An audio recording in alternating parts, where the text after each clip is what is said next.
J'ai aimé, nous lisions dans les livres de Lamentations chapitre 5, verset 7.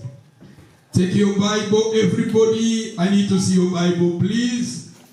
Lamentation, lamentation. Ce qui est ici, c'est na débit et si tableau ya matière ezali et si bacha programme nyonso na chapitre de okuta lamentation ce que ça va koyeba et si lamentation ezali. Mais je pense que c'est dans l'Ancien Testament. Lamentation chapitre 5 verset 7. My sister, please, you can help us to read the word of God. Nous lisions avec notre sœur. Je veux que nous lisions seulement les versets 7 jusqu'à la verset 8. Balobini. Lamentation chapitre 5 verset 7. Je lis au nom de Jésus. Nos pères ont péché, ils ne sont plus. Et c'est nous qui portons la peine de leurs iniquités. Des esclaves dominent sur nous.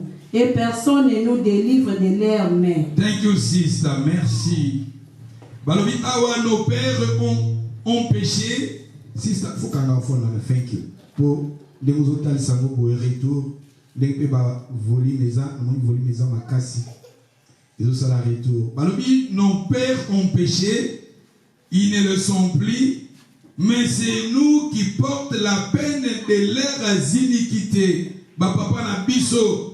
Papa na biso baza lisusu te mais mabe o bango basalaki masumu o bango basalaki bafoti o bango basalaki berero o bango basalaki ba malédiction na bango balobi ekueyi na mutu na biso mais bango baza lisusu te papa na biso baza lisusu te parents na biso baza lisusu te ba ancêtre na biso baza lisusu te mais leurs péchés leurs iniquités ekwe likolo na biso. C'est biblique. Matthieu tozoteya tolobi awa les racines ancestrales.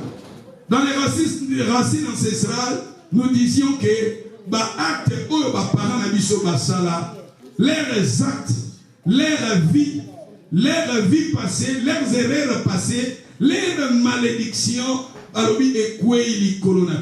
Et je vous ai donné des passages bibliques où ils sont là, papa bali raisin, mais minunde abana de kominangai. Et avant d'approfondir le passage oyo, je pense un jour na te abiso na loba na biso na lobi na bana bakangaka 40% ya oyo bango bayokaka. Nos enfants bakangaka 40% na oyo bango bayokaka. Je vous ai dit encore, nos enfants bakangaka 60% na oyo bango premièrement oyo bayokaka, premièrement bakangaka 40% na oyo bango bayokaka et deuxièmement bakangaka 60% na oyo bango bamonaka. C'est-à-dire, bazokanga 40% na oyo bazoyoka, 60% na oyo bazoyoka, bazomona, bazoyoka, et 80% bakangaka ba oyo tosalaka. C'est-à-dire, nos enfants, oyo salaka, bakangango 80%. Soit dans les mal, soit dans les biens. Bakangaka 80% ya ba oyo biso to salaka. Vous comprenez la logique? Bana na biso oto salaka na bango na ndako. Makambo yozo sala 80% na ngo ekotaka na mitu na bango. 80% oyo yo salaka 80% bazo retenir yango. Oyo bayokaka, oyo bazoyoka bakangaka 40%. 40% bazokangaka oyo bazokoyoka. 60% bazokanga oyo bazomona. Mais oyo tosalaka 80%. Si vous savez que vous avez makambo oyo eza malamu te automatiquement bango bakosala yango pe na passé na bango. Oyo salaka. So aux ambiancés. Bana no peut plus tard aux ambiancés. Aux ambiancés. Au lingolinga te pour bango baso mona ngo you papa aux ambiancés. Aux ambiancés, tes enfants plus tard ba aux appi ambiancés. Même ya basi, même ya mivel ba aux ambiancés. Aux soulard. Au ligi masango au suana, au fani wana tout ça, au sui notre nino, brillo, ba comment ça mon kimi. Ah, comment on paye Stella. Les autres qui mangent. Au fond, il y a un Stella, il y a un combat de masse. On est à ma casse, on est à tout ça. Nami soit banana, yo, papa peut pas y aller. Daddy, you need me to bring for you. Mommy, you need me to bring you for Stella. Ils ont mati soupe par kilo. Ozo y bati quand ozo sala la mo banana yo. N'a pas ça non banana miké, mais ils ont cote à 80%. Oh, ils ont ça à 80% bazo kanga yango. Yango il faut to ebake banana biso. Neti biso pe toza boye biso toza image besika to uti. Makambo to mona na bavi na biso to sala na bavi mapana na biso basala to kopia kabango. Même spirituellement. Yango mona ndina bike bana mususu. Tala siko na lingito mitu na siko ba question na mabota na biso. Tala libota na yo, tala famille na yo. Siko yozo ko copier na. Ezana makamusu c'est identique. Na mabota na biso makamusu c'est identique. Peut-être tala maman na yo. Vie ya maman na yo, ezo ressembler te na vie na yo. Vie ya papa na yo, ezo ressembler te na vie na yo. Peut-être koko za la mais koko za sœur na yo moko boy. Peut-être que la frère na yo moko boy. Ne to ba ki so papa azaki na basi ebele. Omona pe na bana na ye. Na bana na ye akobota. So ka bozala seti 3 omona ta moko lisusa bibi aza na biwa na papa. Identique na papa. Omona vie ya maman. C'est-à-dire biloko tozo loba et ça va biloko pour dans monde spirituel yango toza ko loba awa les racines ancestrales et zalaka. C'est pour cela qu'il faut toyer banzambe to linga nzambe et nzambe quand zo linga to ka wa mate ya boye poto brisa ka yango parce que bo linga o linga te na monde spirituel oza image à quelque part oza image de comment on a libota na yo oza pe image à noko na yo.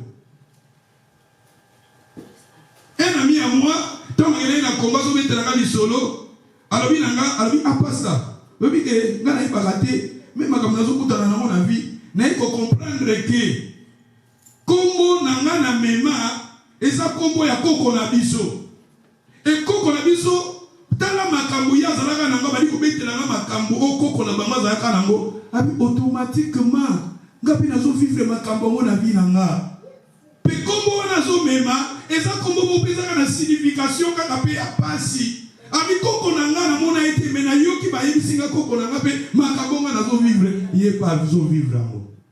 Amona koko na yewana te, ayebi koko na yewana te, mais vie o yaza ko mene eza vie o koko na ye a vivre yango. Eza vie o koko na ye ya mobali vie na yewana eza incarné et pas na ye.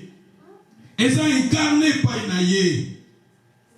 Toza image, tozi quelque part. Tala on a dit tomi tala sikola mabota na biso.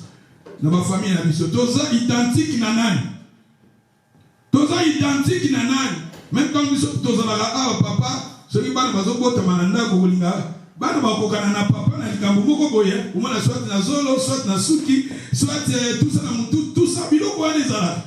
Wana Toloba deyeni tozomo na makila mais yeba yango pe spirituellement pesa. Soki bana bazui yo tozo s'inquiéter tozo batoli mwana yango biangati. Mais yeba wana eza physique mais spirituellement tout ça na babiye via malamu, tout ça na ba comportement ya malamu parce que ba comportement na biso biye via na biso ya mabepe e koko koza etomba kape mingi pa ina bana. Et ton marami n'a pas le libota. Et va péché moussous et ça la magana liboto on a eza identique et banda pa koko ezokita pa soit yo za na mote yana bino mo azana yana bino mo moi azana okomona yana bino mama zaka na libala fanda bo bakrela mama zonga tout ça peut être libala na okomona grande sœur na bino moko boye soit yo moko pe boye okomona soit na liboto bozana problème à stérilité. On a soit une famille qui a un problème ou une maladie, et pendant pas grand-père, et yekuna, tout ça, Babylone, on a dit tout ça, Koloba, tout ça, on a une racine ancestrale, et cause de la positive, et cause de la paix négative. Et nous avons aligné tout le monde, parce que nous avons aligné tout surtout comme à un niveau, il y a qu'à comprendre, il y a qu'à comprendre la Babylone, et battre belé, bazomon naté, bazomon maté, et si quand Zambé a préparé pour la bango, pour ça na makambo, pour eso ko benda ga bango zo zo bango na se. Même si olingo aider bango, olingo aider bango, o koka aider bango te. Batu mususu même na ba mati ya boye, Nzamba planifier peut-être motona yo ka mati ya bo pour akoma na niveau tout briser ba racine wana ancestral ezo kangaye. Mais Satan a malin à vous distraire pour allonger la présence dans Nzamba na moma wana. Voilà que c'est important peut-être de ma matière parce que la foi vient de ce qu'on entend. Et ce qu'on entend vient de la parole de Dieu. À écouter cette parole, et nous avons déversé comme si au moko pour que nous sommes comme à un niveau, il y a qu'on brisé par la racine, il y a ancestral, il y a la négative, il y a la méfiance à l'issue. Il y a qu'on s'en est qui n'a rotera. Qu'on s'en est qui n'a rotera. Alors là, il y a un anniversaire, mon coboye. Il y a un moyen d'exater. Non, mais les pasteurs, ils ont un anniversaire, mon coboye. Mais ils ont un awa. Donc, quelque part, raison de tomber ça, nous avons oublié ça monter. Parce que chaque dimanche, je suis là. Chaque dimanche, nous sommes là. Si vous avez un anniversaire, on a, est-ce que vous avez foncé comme à 6h à Tongo? Si vous avez 6h à Tongo, vous savez, vous avez 6h à Tongo, mais il y a l'église. Comme souvent, on a dit, il y a des moments où on a eu un moussala Sunday. On a eu un moussala 20h, si 8h à Tongo, 20h à 8h à Tongo. Et la moussala, la moussala, sur le tola, on a raté, parce que ce qu'on a des problèmes. Si vous travaillez en équipe, on a un problème. Mais nous voyons se préparer tout ça, mais je suis là. Et vous savez que vous avez un Silicia, Nazo Kende, Mbarabo, tant aussi l'Isakato, Solorato, Bongisasa, Nako Manandaku, au monde a déjà 19h30, on a Moussala, Nake Moussala. Mais Nako Moussala, les gens, bon, les gens prier les athées. Parce que la béni va prier les athées pour les fatiguer. Non. Nako ne peut faire Moussous peut faire dans la famille. Na quel Londres. Na la fait tu vois mais après fait tu vois na koya koteya. Parce que toujours ba mabilo kwa ko Satan na ba stratégie et bela longola ba tunanzela. Oui na carte la Bible. Et dans la ville à Jéricho, ba la kena ka mo mabeba muto a côté le ba tonga ville à Jéricho. Moi, je suis kokufa. Ou bien il y a souka pas kokufa. Moto a côté les mains. Poitonga. Viloyo. C'est-à-dire que nous avons tous les bazar, nous avons les mains, on aide et keba bitumba wana yo kokango. Ba nous avons na ba poto bazo tambola yo lingo sunga isa moli kuna nzambe yo kokoka. Parce que bitumba na ba géant wana ba esprit wana. Donc, on a les médailles, on a sunga. Babi moto, on a bien la na Bible, et ça n'a pas roi moko, alinga na télé, ma pas tonga vilwana, a koufé la kapé ban. N'a pas kolinga koufé la bana, bitumbea na nda koule pas aider des gomoko boy. Si c'est Christ était, ce qui est Jésus était, pour Jésus qui n'a qu'une écluse, soit koufa qui pon abicho. Il y a toujours un bateau belé, toujours retourner si comme moko, au comment on a osé identique quelque part. Vivre aux anapoto, mais vivre aux vivre. Et ça vivre peut-être maman a vu la vivre à qui a. Vivre aux vivre, et ça vivre moko maman qui a vivre à qui a. Vivre aux vivre peut-être, et ça vivre moko non on a vu la vivre à qui a. vie on a vu aux makambo yozo kutana na ngozo na mona poto mais oza quelque part identique na mutu moko na famille yango tozo ba les racines ancestrales soki yo te peut-être de kona moko ya mwasi soki yo te peut-être de kona moko ya mobali makila wa les ko réclamer il faut que ça la boye faut que vivre boye ba famille beli pour mon famille batangi ba famille beli peut-être babali pe ça t'a permettre nzamba sungi babala mais le kona bazana bonzambe te azana libala mazo souffrir ana libala azana ba problème émotionnel mobali alala ina ndakute mobali alala ina ndakute mobali kele quelque part mobali sadi azana kana ba problème d'une manière d'une autre asa heureusité ou bien puis qu'on s'appelle mobali pe azana mwasi asa stabilité na foyer le mec est qui bon le bien ça qui bon mobali a combien de problème estomac sommet comme vimba makolo comme vimba mwasi ala musa mwasi na buta pesa ba conseil mama na lingi to fanda mama mukusa oye utala boyebo mama lingi mu pasa kibomo nalo bitala basi pe tozo bal mi bal pe tozo bal tozo ko tapela bitumba na bango tozo ko tapela bitumba et le gars de l'église c'est pour cela ma sœur mon frère nous avons les to kamate ya eux oui basi obi bali bazaki ba prostituer bali moko mwana kufaki mususu mwana na yazaki vivante muninga ya ibi mwana ba changer mwana bali tanga la muki atali abi mwana na ngaza mwana na ngate bali atali na lumière atali na ténèbres te na lumière souvent ba te belé bana wale za lokola mwana akufaki ba changer bazui moto mwana akufaki azui mwana oyo azaki vivant et apesi na mwana akufaki paya ndekone oya mwasa azaki na pembeni ndekone tangala muki atali mwana azui atali na lumière babita atali na lumière alite ko aza mwana na ngate atali wapi na lumière batebele okotala vie na yo na lumière ya liloba na Nzambe okotala vie na yo na lumière ya Molimo Santu pour comprendre que te vie on na zo mene eza vie obongi na za na ngote na comme identique na papa nanga na comme identique na noko nanga na comme identique na papa leki mama mu papa leki vivre que na ngo vivrango ba péché papa leki na ngo vivrango maladie papa leki na ngo vivrango ba déception papa leki na ngo vivrango ya mama leki na ngo vivrango. C'est-à-dire, il faut la vie na yo na lumière ya liloba na Nzambe. Moi si vous atala ki mwana na ina lumière na ténèbres te pour soit ki na ténèbres na molili alingo mona te. Alingo kasa mwana na nzo kezaki mwana na ete. Ba tebele ba vie tozo mene même na poteza ba vie ko bonga to ala na ngote. Magi ya Nzambe ba vie ko tozo mene za ba vie na bisote. Ba tebele pe bazo ko kufa na poto magi ya Nzambe na ba vie na bango. Ba tebele bazo kufa magi ya ko pratiquer la parole de Dieu na ba vie na bango. Batebele ba vie o bazana yango baza ko mener awa na poto eza parce que bazangi liloba na Nzambe na ba vie na bango bazangi Saint-Esprit o aza lumière na ba vie na bango bakoma ba esclave.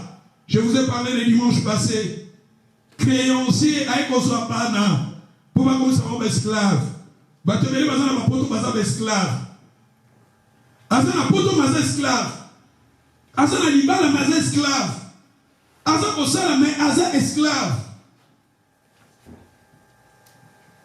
Moto aza esclave, bomoni na passage ko tanga na siwana esika na pesi biso na lamentation wana balobi aba ba péché ya ba papa na biso leur a péché, nos pères ont péché. Basa li sous-souté. Mais balobi awa c'est nous qui apporte leur péché. Biso de toujours mema ba fardeau na bango. Toujours même ma souffrance na bango ba tebele toyebite ba passion yo toujours vivre ba souffrance toujours vivre toyebi ici que outité peut-être et ko vous tapez pas na yo moko etamboli na yo peut-être ko vous tapez outi na famille na yo parce que ba bibana ba memi ba fardo et yango so kotangi na nef kuna ba lobi même ba mapa na biso poto zo ba mapa na biso to ta ko souffrir pour apprendre nos pères poto zo mapa tandis que mapa na Bible symbolise la bénédiction. Pour même qu'on soit mapa, qu'on soit mbongo, qu'on soit, il faut souffrir, il faut souffrir. Il faut travailler souffrance. Mais ça aussi pas souffrance moko suprême leki. Wana ni komi mabe. Et ça va moment où nous n'avons pas l'exception, on a des preuves, l'exception, on a des difficultés, ma formation. Mais ce n'est pas ce qui m'a cassé, souffrance, c'est ce qui m'a cassé, pauvreté, ce qui m'a cassé, il faut tout mettre sur ma question. Ce qui est comme identique. Autant la vie, non, vous avez les bons. Et là, ma camusou, toujours, autant on a la vie, la vie, on va te mêler dans la vie à Congo. Et comme on dit, comment on a joué ça va lui, biso na mabota na biso ni wato so na biso na mabota na biso biso bana na libota na biso mama na biso presque mingi to yebi ba papa na biso te abi presque mingi to yebi ba papa na biso na yebi papa na ngate mwana moko ya mwasi bande kufanda uteki village wana kufanda na bango mwana pa komi na zemi la kisa papa boko la kisa papa ba rasi na ngwa sinsra yo uti village mutati yo sebe yebi ete to no ba yo poko zala mwana kobota masa papa yo tozulu kobona na libota basi bazobota bana esamba papa samba présence ya papa omona mosuku eza identique ezokolandana soki kokolandana ekomi nde mabe soki kokolandana yango tozoloba awa eza balien. Alléluia. Amen. Alléluia. Amen. Gloire à Jésus. Donc dans la Bible, il y a 2 Rois chapitre 5 verset 25.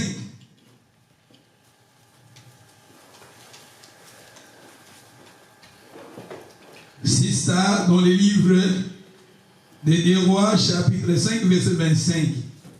Balobi puis il alla se présenter à son maître Élisée lui dit: d'où vient-il Géasi, sista? Puis, il alla se présenter à son maître. Élisée lui dit: d'où vient-il Géasi? Il répondit: ton serviteur n'est allé ni d'un côté ni d'un autre. Mais Élisée lui dit: mon esprit n'était pas absent lorsque cet homme a quitté son char pour venir à ta rencontre. Et c'est le temps de prendre de l'argent et de prendre des vêtements, puis des oliviers, des vignes, des brebis, des bœufs, des serviteurs et des servantes. Après, verset 27, il y a un des important. La lèpre de Naaman s'attachera à toi et à ta postérité pour toujours. Et Géasi sortit de la présence d'Élisée avec une lèpre comme la neige. Merci. La lèpre de Naaman s'attachera à toi et à quoi? À ta postérité pour maladie à lèpre oyo Naaman azalaki nango et ezala likolo na yo pe likolo ya bakoko na yo ya bakoko na yo soki Géasi jusqu'à maintenant azana bakoko na ye makila na ye eza to babana wana bazana maladie ya lèpre. Ozomona tozolo ba awa balobi awa maladie ya lèpre. La lèpre de Naaman s'attachera à toi et à ta postérité pour toujours. Et en même instant, Géasi sortit de la présence d'Élisée avec une lèpre comme la neige. Omoni awa vi ya Géasi. Géasi azalaki motema moto koswantima. Loba koswantima kama. Koswantima. Koswantima eza motema moto. Zamba kopangolo na tana yo. Kozala te motema moto motema koswantima. Enga pefuna sombe lokwana, enga pefuna sombe lokwana, nga pefuna late lokwana, nga pefuna somba kechu wana, nga koswantima. Koswantima na Swahili eza miseli. Motema moto kumbe. Wewe sanga. Na Swahili. Kama si sa como Swahili yo lobaka, ozo lobate motema moto. Tama.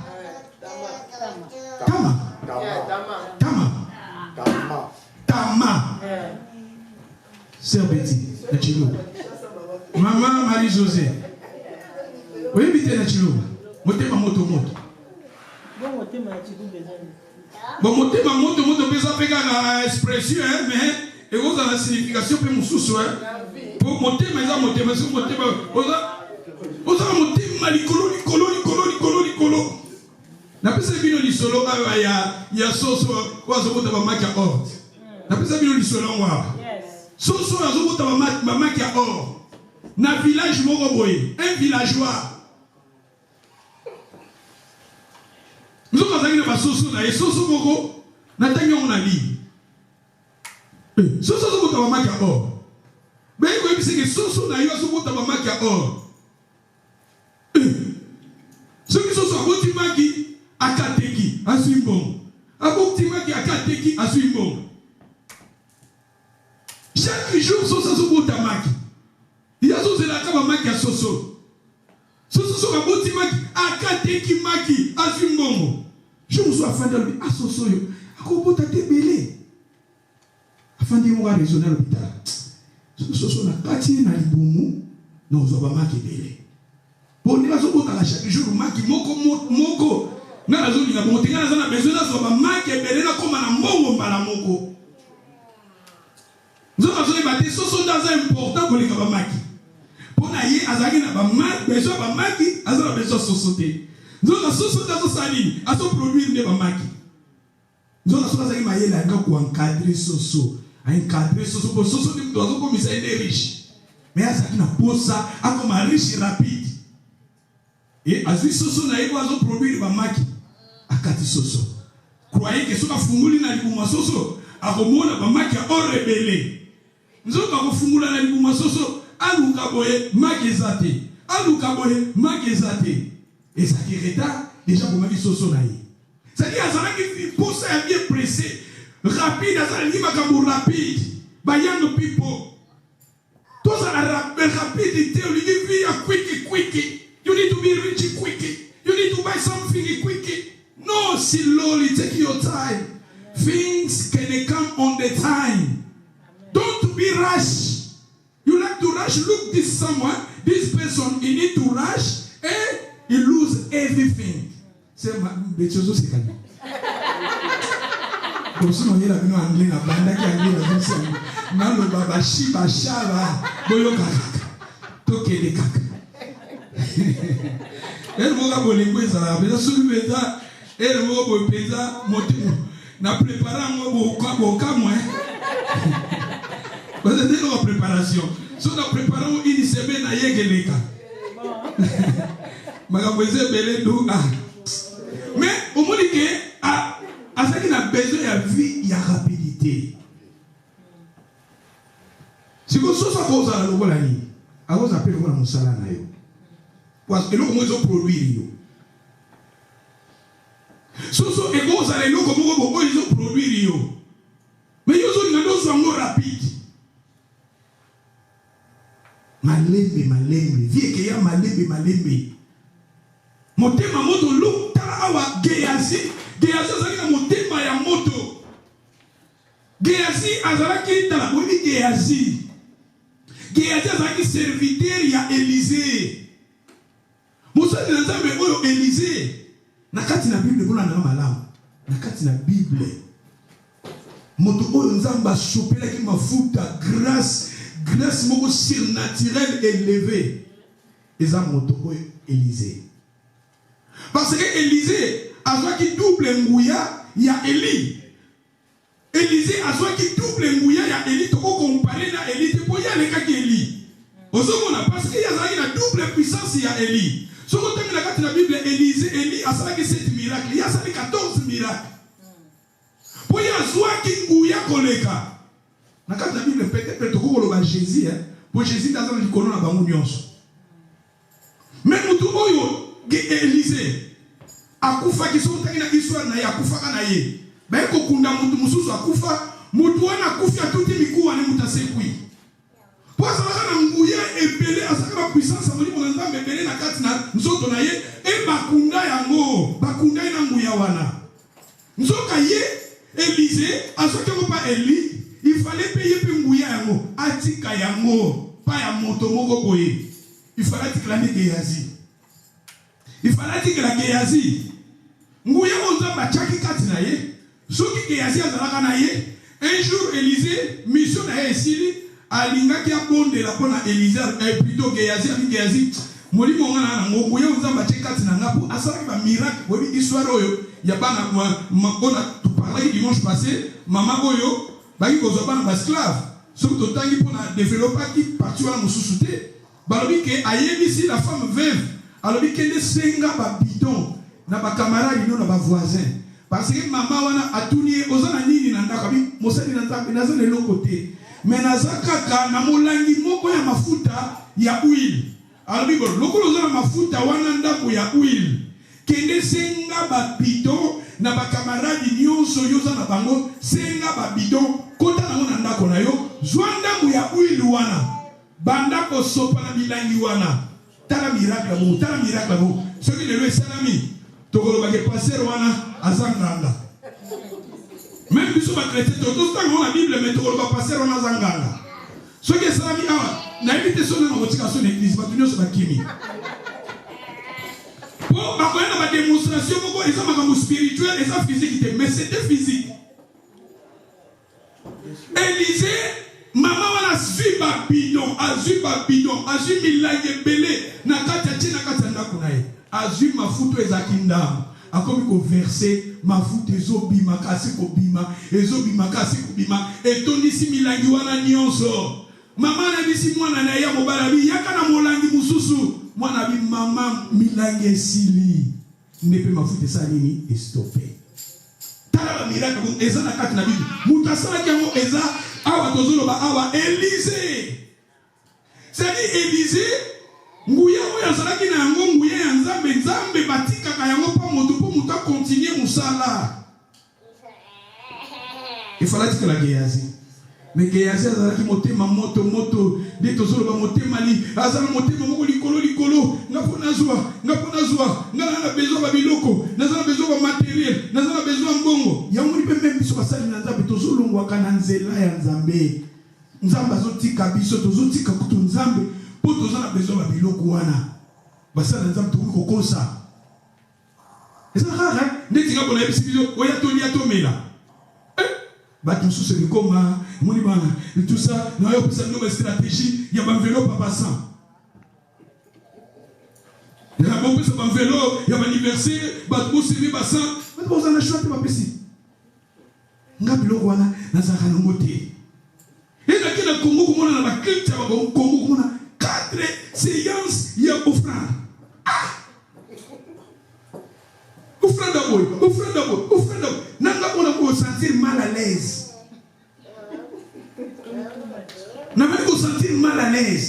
Et ma peuple on peut pas normal pour mentalité na bango va foyer ça ma bongo. C'est trop. Yo ka singa vous na besoin bongo te. Et comme on a passer mo to solo muninga passer passer. Ba passer pe baliki. Passer azo senga wike mbongo internet. Nous connaissons pas de prier dans YouTube. À tout ça, on va internet, on sunga, on peut s'embongo pour l'internet. Même l'internet, c'est un coup, et ça fait, il y a tout ce qu'il y a au monde.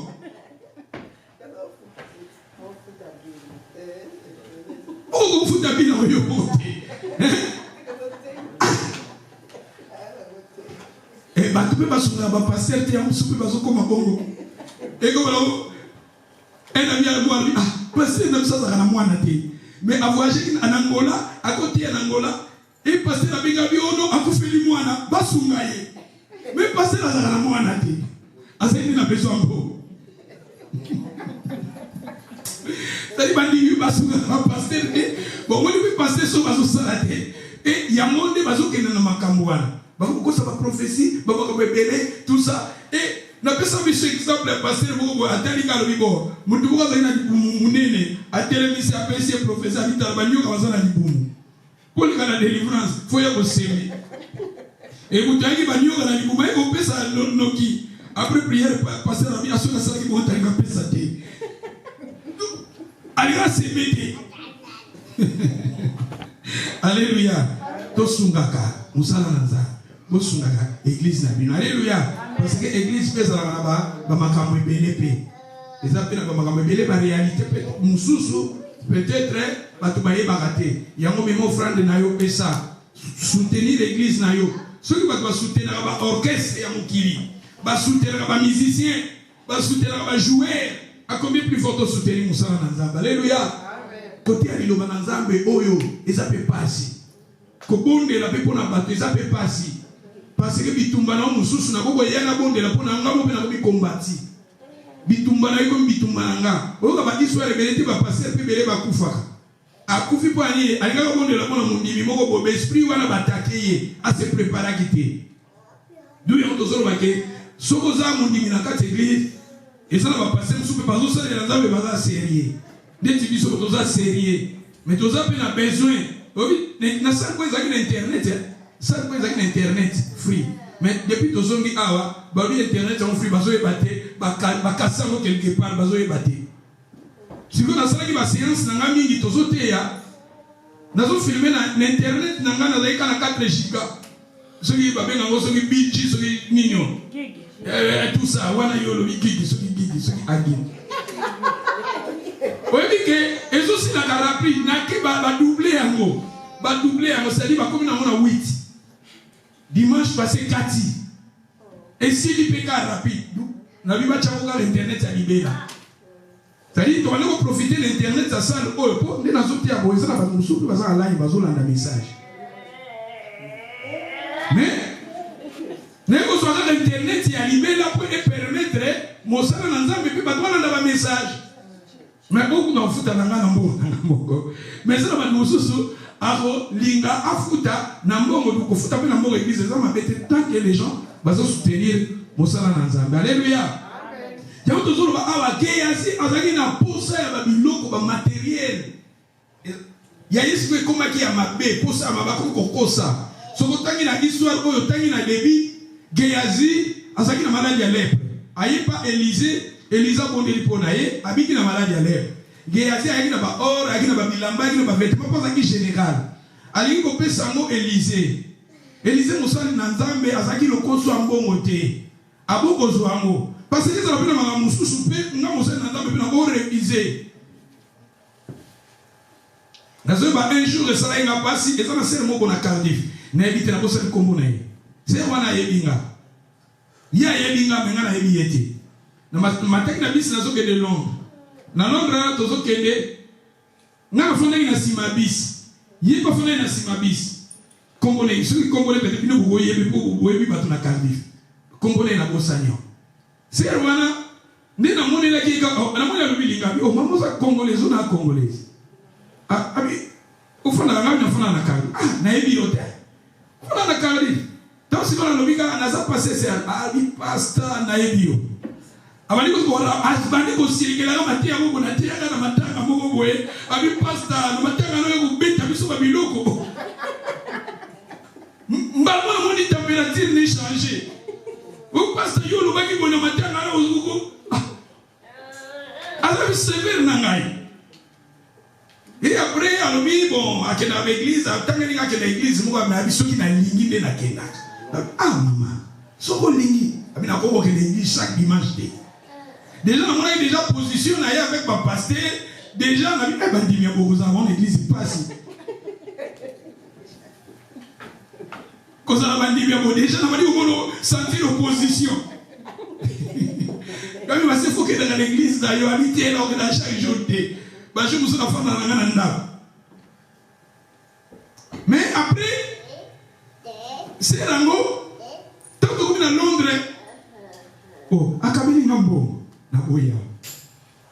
Azimbongo ngana singa diété. Abi pasta. Zua mbongo. Habite ma sœur. Habite té. Mais ngamo après kokende et ça ringa pasi. Na kokati koboye ate atange mosali naza ponga na singi te ya pesinga. Ozoko na sko pasi sala binga. Ponga na singi ete. Yemoko albi pasta Zwambongo yo pour il fallait na somba parce que vous venez de somba babena ngoni na Londres pour utiliser Costa babino mo fallait na ki Costa ça va Osta si il fallait na somba ngo pour utiliser ngo na Londres wana Yes, si on a bimi simbo mo apesinga. Habite ma sœur, naza na besoin na mote. Abi sorry. Mais kokabwana na sentir cet esprit à l'obilinga yi, c'est-à-dire na va sentir tristesse moko kati na nga. Il fallait boya mote. Il fallait zwango. Yo sengi ete. Peut-être à reconnaître grâce au Yozanango, à suivre à Pessio. Ce n'est pas Pessaki yo, on a soumis à accepter qui yango. Et les gosses ont eu des bénédictions pour naïe. Oui, mais peut-être nous avons dit que nous avons vie naïe. Oui, mais il y a la femme Sérapta. Dans la Bible, maman n'a pas dit que mafuta na farine. Mais le rôle a servi pour Élisée, ce qui est Élie dans la Bible, Élie.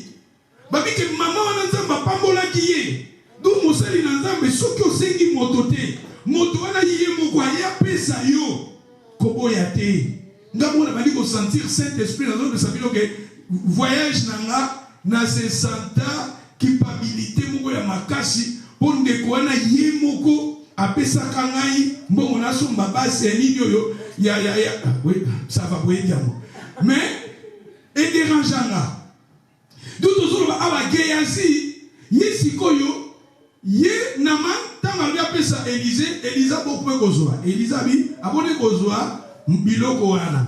Epsina Naman, Asson na Biloko ne, na ba or, pas qui général ya armée. Si vous avez Géasi, Azo plutôt, Naman Azo Zonga na Mboka na ye, Géasi Azala qui va laisser monter ma passe. Il fallait sur ma or Wana, il fallait sur Babilamba Wana. À Salidini, à tromper pour ça, il a se déplacer. Nous avons dit à se déplacer à l'Andi Siko Naman. Naman a zokele na ba cheval na yazokele. Abona ba zobele la nasima. Naman a telema Géasi. Géasi ayi alors yo no mosali na Nzambe ndi mtatindinga. Po ayami ba visiter na ba ekotala ye yango bina na ozwa babiloko panayo.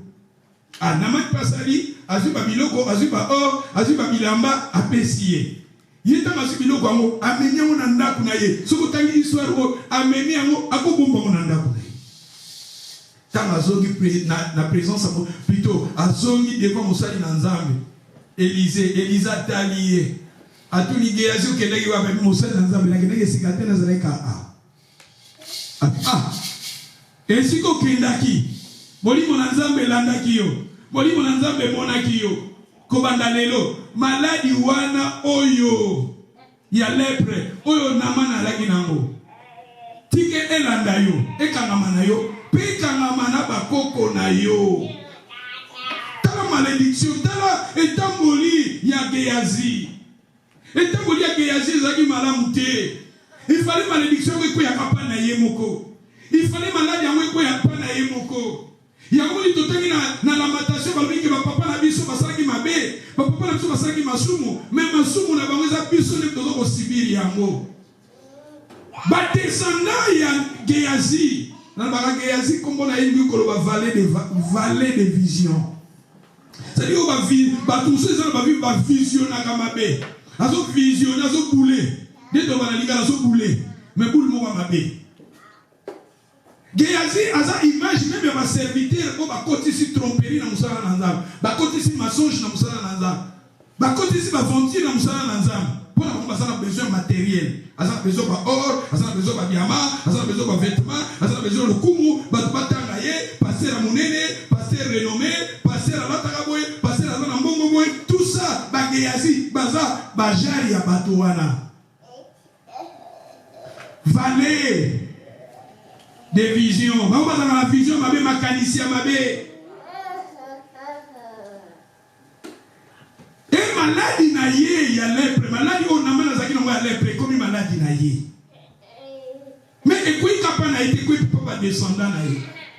Ceux qui va descendant, il y a Géasi, baza jusqu'à maintenant, baza na maladie wana. Ceux qui Géasi, azana bana ya basi, ti lelo baza na maladie wana. Ceux qui Géasi, azana bana nya libani, jusqu'à lelo baza na maladie wana. Bakoko ya Géasi, o bazo botama ya inane, bazo botama baza na maladie ya lèpre. Maladie, tamu wana botama baza na maladie ya lèpre. Bato bazo botama na maladie ya lèpre. Ta maladie malédiction oyo na libota ko batebele jusqu'à maintenant bazo ko vivre baracine ancestrale les Hollandais ou pas ba parents maladi moko zolanda péché moko elanda kaye comportement moko elanda kaye ezala pas grand parent na ye ezala pas papa na ye ekobi pe pa na ye ezali pas maman leki ezali pas maman leki petite sœur tous ces Hollandais ezala pas ndoko ezolanda okomona yango soit pas na yote mais pas bano yo boti maladi soit maman ozalaki na yote maman leki azalaki nango okomona ope pas bana na yo babiloko wana eza yango tozoloba baracine ancestrale nos pères ils ont péché bazate mais leur péché leur malédiction ils ont tombé likolo na biso ezala ba comportement mosusu ke lidio elidio po ozokofuta ne ba péché il y a ba grand-parents no ya ba parents na yo yo ko na comportement abongo yo ko mpe na bizaleli pe abongo yo ko bita okomi téléguidé ba ko téléguidé yo oui téléguidé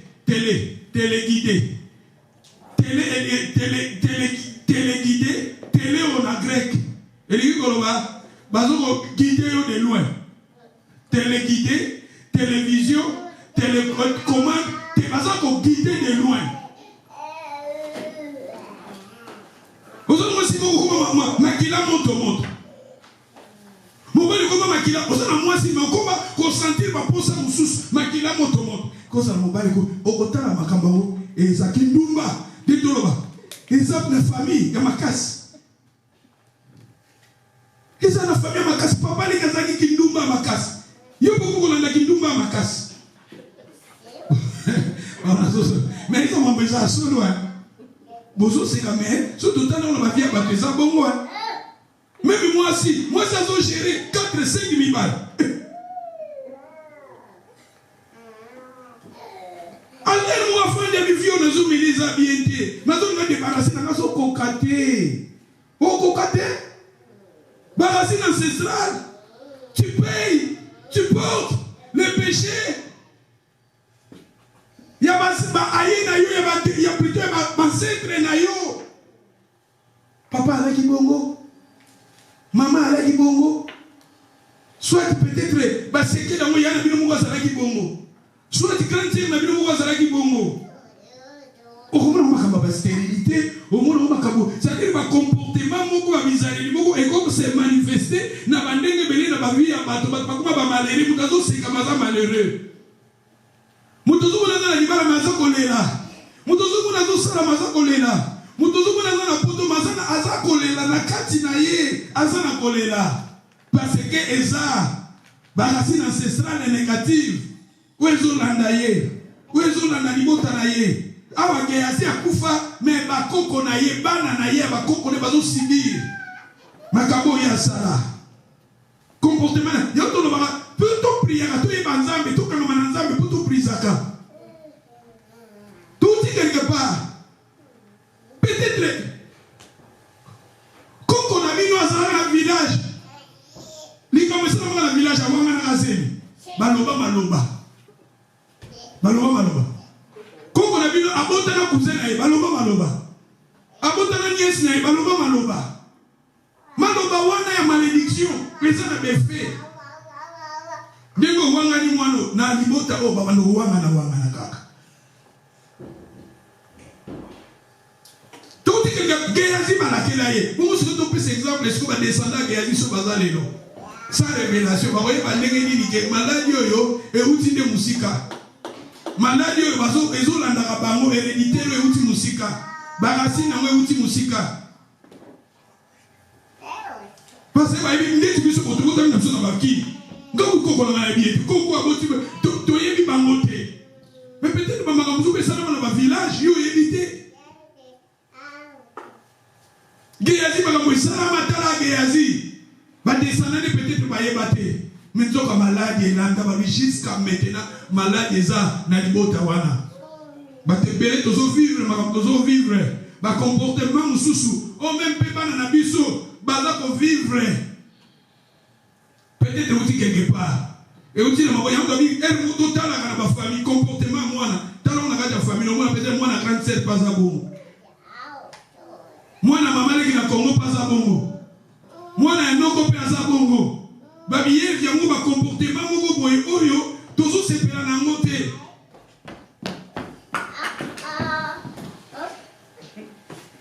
Alléluia. Alléluia. Yao je pense na lingi poto que aussi dit ça dimanche passé na souka qui na histoire ya nek ba viola qui ba leva qui dina na que donc clôturer yango pour na lobela qui biso face A, il fallait continuer dans la phase B. Histoire de Dina, tout ça dans Genèse, chapitre 37. Tout est dans Genèse 37. Genèse 34, s'il te plaît. Tout aussi dit ça. Genèse 34, verset 1, 6, Genèse, chapitre 34, verset 1, je lis au nom de Jésus. Dina, la fille que Léa avait enfantée à Jacob, sortit pour voir les filles du pays. Elle fit aperçu de Sichem, fils d'Amon, prince du pays. Il l'enleva, coucha avec elle et la déshonora. Son cœur s'attacha à Dina, fille de Jacob. Il aima la jeune fille et sut parler à son cœur. Et Sichem dit à Amon, son père, donne-moi cette jeune fille pour femme. Jacob apprit qu'il avait déshonoré Dina, sa fille, et comme ses fils étaient au chat avec son troupeau, Jacob garda le silence jusqu'à leur retour. Amon, père de Sichem, se rendit auprès de Jacob pour lui parler.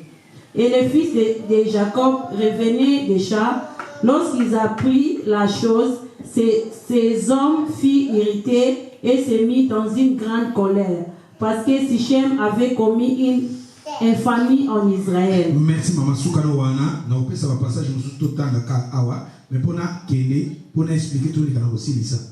Pour moi histoire totanga comme dimanche passé. Dimanche passé Jacob mwana naye ya mwasi azali na mwana moko ya mwasi na kombo ya Dina. Mwana naye na kombo ya Dina ba violer et ça qui passe. Prince oya sala il fallait peut-être ya bala mwana. Il fallait aller à sa procédure normale, mais il y a bandi na acte à violer, il y a qu'on enlever d'abord, enlever la fille, puis à violer la fille. Tandis que comme il y a la fille, comme on est Dina et la justice. Comme on Dina et la justice. Et Jacob est ça qui passe. Bon, Jacob est ça qui passe. Tant qu'il y a une nouvelle oyo. Si elle n'a pas moko kaka ya mwasi, bazala ki na ye. Et ça qui va me passer, et prince aïe si ko bala la fille Dina. Tandis qu'en leva qui est fille à son mon anaté. Et aïe si ko yo alors il fa bala moi la moi si oyo. Et bande ko ya bande Jacob ba ici ba bi safa okobala ye. Mais condition ezali batonyo so ya mboka fo balika na circoncision. Parce que bazalaka circoncité. Circoncision et alliance comme ça parce qu'il a Abraham. Lokola prince alingaki Dina mais faut tinaye erreur naye zalaki soka ki la procédure ya kobala na débit elingaki kozala bien. Mais ye ayaki d'abord na procédure ya viol. Et tant ça di viol après sikoyo alinga bala mwana mwasi. Déjà acte wana balobi ke ekokaki kosala matin na Israël. Et ça dit bango pasi ba yebisi bon ça va soko lingo bala mwana na biso libota na yo mboka mubimba bazala circoncis. Balobi mboka mubimba bazala ki pe circoncision. Mais balobi soko tangi na verset, je pense na verset 22. Et balobi na verset quelque part, bon, na ligne sous bon, na verset 25. Na verset 25, balobi troisième jour, pendant que souffrance il y a circoncision parce que balobi ba l'union so bazala ki circoncis. Tant passe ezali, douleur ezali. Bana ya Jacob Mibale, na kombo ya Simeo, na kombo ya Lévi. Vous avez beaucoup ça na tête de parler sur Lévi. Lévi na Simeo, bana wana mibale, bazui mbeli, bazui ba épée na bango. Ba koti na ville mubimba babomi batu nyonso na mboka wana. Parce que acto basala ki wana il fallait pas venger. Il fallait pas donc sa vengeance. Et babomi babomi batu nyonso. Na lobaki na première interprétation na biso parce que ça a des interprétations awa. Dans la première interprétation, dans le que il y a Jacob, acte basalaki, et ça acte oyo, notre adversaire a salaka na moment pour combattre biso, à combattre biso na moment toza na moment ya faiblesse. Voilà là.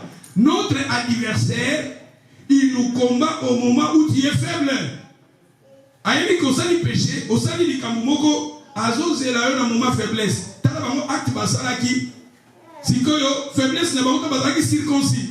Na circoncision ana baki ke bako bouger te, bako bunda te, bako prier te, bako ganga te, bako na moment de faiblesse. Voilà madame. Tous a appris dans tout temps na robanga nzambe parce que quand tous a tout temps na robanga nzambe te, nous causons des actes négatifs. Toujours causer ba acte ko cause la retomber, likolo ya babota na biso ya bana na biso. Notre adversaire nous combat au moment où tu es faible. Tala motomo asala ki mabe. Mais malédiction na ekweli kolambo ka mubimba. Ba bomimbo ka mubimba. Ba te belé na ba famille belé malade ezo uta quelque part. Ba bazo kufa na famille. Bozo ye ba te suke zo uta wap. Ezo uta quelque part. Acte moko muta akozaki mu acte viol tala acte ya viol au prince asala ki e causer liwa ya ba te belé na mboka. Ba o mazaki ba innocent. Bato vele ba mabote vele ba bazo kufa chaque année ba kufaka bazo yebate sikezo uta peut-être les gens mutumo kasala ki impact peut-être les gens mutumo kasala ki mabe quelque part tala et na lobi na biso Satan notre adversaire attaque kabiso na moment où vous êtes nous sommes faibles otala histoire ya Rachel voyez Rachel tant bazo bima na mboka Jacob bazo bima na mboka papa na ye Rachel a vu un statut, a vu banzamba papa na ye, abimi na bango. Ake na bango papa, na ye alandi ye. Alandi Jacob abibu mimi banzambe nanga. Rachel azaki wana, awangani. Nous il fallait pas Rachel abema banzambe wana.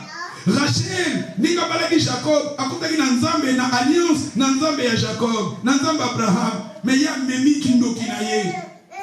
Amemi banzambe ya papa na ye. Akwana ya komema banzamba papa na izalo ngola mutu amemi sorcellerie na makambo nzamba azo sambela mazana sorcellerie na ye azo sambela mazana impudicité na ye azo sambela mazana via kokosa azo sambela mazana vi moko ya malamu te azo sambela Rachel abandi abibi alandi nzambe ya Jacob mais na ba statue wana ya mabe et yango bomoni ke là-bas abandi toujours kolanda Jacob azolanda Jacob alobitala Jacob ayekoloba mutu oyo aza na banzambe na yo soki aza na kati na biso mutu wana kufa et Jacob alobaki mpe na ignorance tandis que mutu azalaki na banzambe wana ezalaki Rachel mais lokola Rachel azalaki na moma wana azalaki makasi ezalaki na befete na vi na ye lokola na moma wana Rachel makambo ezotambola malamu ezalaki na impact te na vi na ye nzoka Satan azozela ye na moma faiblesse ntango Rachel akomi na zemi na mama wana nde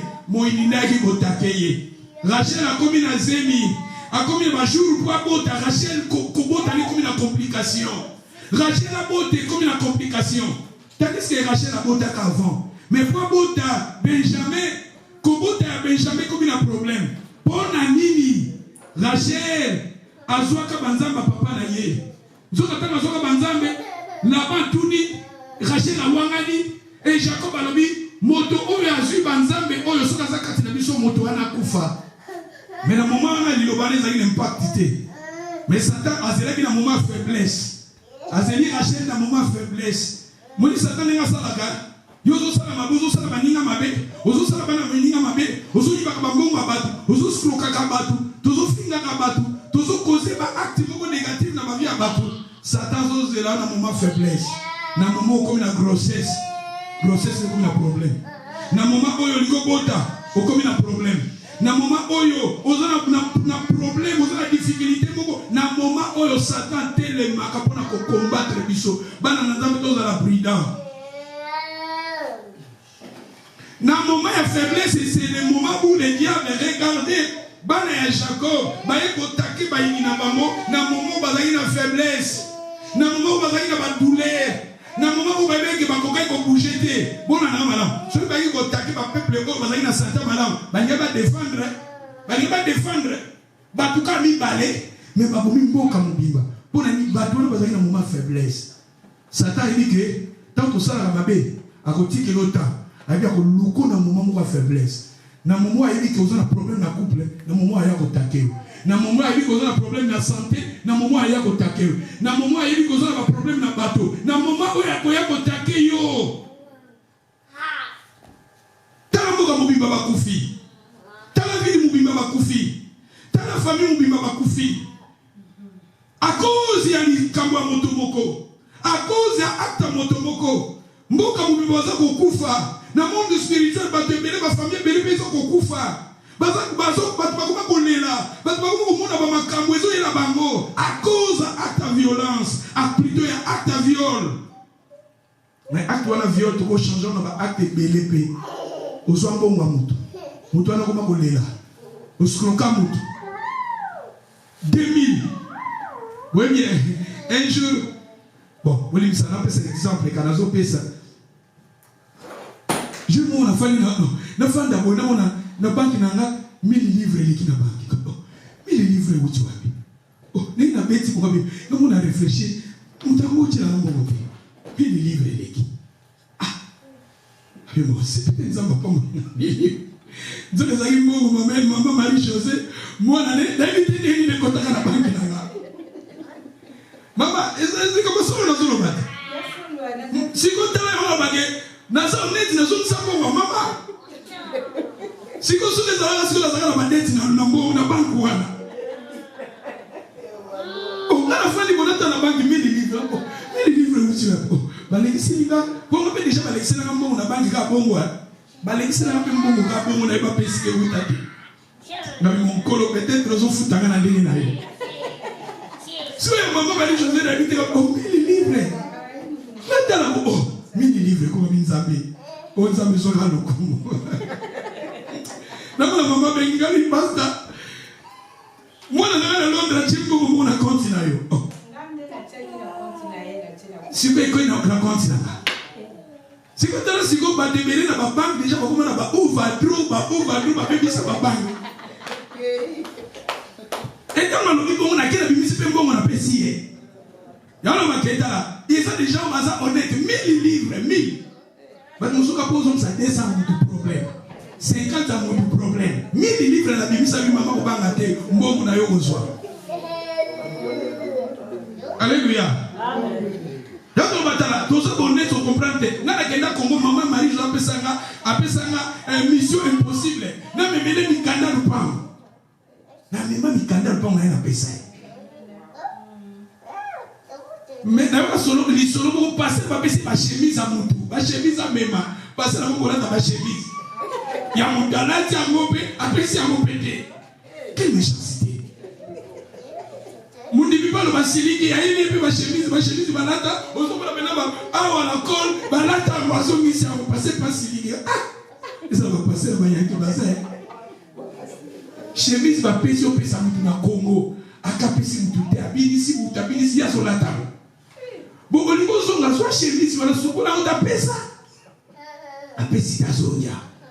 Mundi bien siliki, avant de vous gagner la mundi miango. Aïe, bien la chemise, à Mazomi, c'est la chemise, ça a été la colle. Et on se voit là, tous les baquets, Bamaka Moussou, tous à la sérieux, tous à la honnête. L'autre Moussou, au salaire, on monte, au salaire, on monte, mais, Keba, Ezanaba, conséquences na alléluia osumbonga mutu ozoloka mutu yumuni ozuyango ke ba mutu na tanga zolela eza na ba ninyo moko négative et comme se manifester le lote mais plus tard alléluia alléluia et wana totali na lubi l'inspiration na sens ya liboso na sens mususu bana ya Jacob oyo na basalaki acte wana. Si ça partie, au plus important, et ça l'inspiration de la Pessingango, dans le verset 27 ici, c'est un passage, et si là, Jacob on a mis balé. Dans le verset 25, le troisième jour, si Satan a la please, tous aussi. 34, verset 25, please.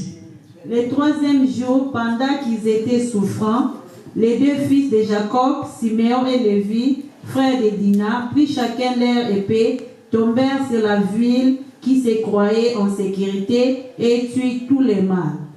Ils passèrent aussi au fil des épées. C'était Siméon et Lévi, hein? Et ça, Siméon et Lévi. Bokanga bana wana. Pendant la mi-temps, tout le temps, on a bakombo ça la signification. Bakombo tout le temps, on a la signification. Balobi bano mi balé. Bongo riba zalaki wa. Bongo plutôt bana Neftali azalaki wa. Bongo Manassé azalaki wa. Bana Jacob mususu na bazalaki wa. Kaka bana o mi balé. Bango de bakoti balobi la biso Siméon na Lévi. Si ça continue balobi. Ils passèrent aussi au fil de l'épée Amon et Sichem, son fils. Ils enlevèrent Dina de la maison de Sichem et sortirent. Basalini ba enlever nani? Dina zalaki prisonnière. Dina zalaki prisonnière.